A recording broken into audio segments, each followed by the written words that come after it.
Hello friends, welcome to Creative Medicine. In this lecture, we will learn about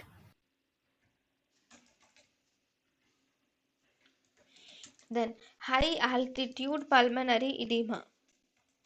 Okay, what is happening in high altitude pulmonary edema?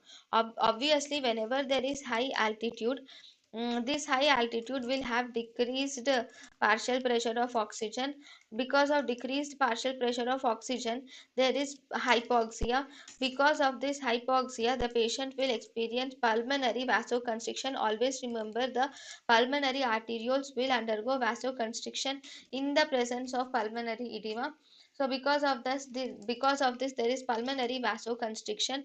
This pulmonary vasoconstriction, whenever there is pulmonary vasoconstriction, this is also responsible for whenever there is pulmonary vasoconstriction, there will be pulmonary hypertension will also increase. Okay, and also there will be over long time, you will also see that there is pulmonary edema will develop in this case.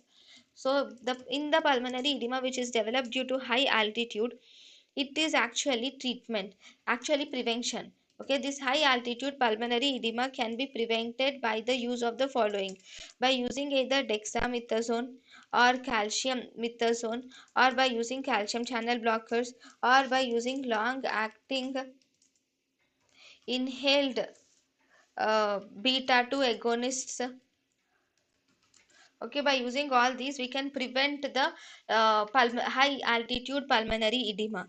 Next, um, yeah, then but this is for prevention. Then for treatment mainly includes: first, you should ask the patient to descend from altitude, that is to come to the sea level, and then you should give bed rest to the patient with oxygen should be given.